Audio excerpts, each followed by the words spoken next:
আচ্ছা, মেয়েদের সব থেকে বড় সমস্যা কি জানেন? আমরা ছেলেদের ক্ষেত্রে হয় কি, আমরা যখন আপনাদেরকে না করি কেন যে কোনো কিছু এটা করা যাবে না, এটা করা যাবে না, আমরা ছেলেরা না দুনিয়া সম্পর্কে অনেক বেশি জানি, আপনার থেকেও কিন্তু অনেক বেশি জানি। ভালো খারাপ মানুষ কি, কোনটা মানুষটা ভালো কোন মানুষটা খারাপ, বা কোথায় গেলে ভালো কোথায় গেলে খারাপ, এটা একটা ছেলের থেকে বেশি কেউ জানে না।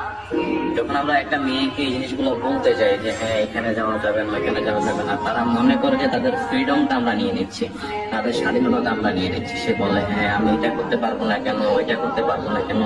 আপনাকে তো করার জন্য কেউ না করে না, বাট এই দুনিয়ার যে পরিস্থিতি, এই দুনিয়ার যে বর্তমান অবস্থা, এটা একটা ছেলেই ভালো জানে আপনার থেকে। তো এটার আপনাকে শাসন করা, আপনাকে কিছু বলা, এটার মানে এটা না যে আপনার ফ্রিডমটা নিয়ে নিচ্ছে, ঠিক আছে? এটা কখনো এভাবে মনে করবেন না। একটা ছেলে জানে যে আসলে দুনিয়াটা কতটা কঠিন, দুনিয়ার মানুষগুলা কেমন। আপনি এখানে সেখানে চলে যাচ্ছেন না জানিয়ে, সে যখন আপনাকে শাসন করে, আপনি বারবার বলেন তুমি আমার ফ্রিডম নিয়ে নিচ্ছ, সে কখনো আপনার ফ্রিডম নিতে চায় না। সে চায় আপনি ভালো থাকুন, সুস্থ থাকুন।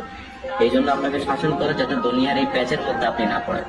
আর আপনি এই প্যাচ গুলোর মধ্যে পড়ে তারপর তাকে বলেন যে হ্যাঁ এটা করা, এটা আমার সাথে এটা হয়েছে। আপনাকে তো তখন সেটা নাই করছে, এটা করা উচিত না, তারপরে কেন বলেন আমার সাথে এটা হয়েছে? জিনিসগুলা কিছু, একটা ছেলে সবসময় আপনার ভালো চায়, ঠিক আছে? আপনার পার্টনার সবসময় আপনার ভালো চায়। কার সাথে মিশবেন না মিশবেন এতে তার কিছু যায় না। সে যদি এটাই চায় আপনি ভালো থাকুন, আপনার যেন কোনো সমস্যা না হয়।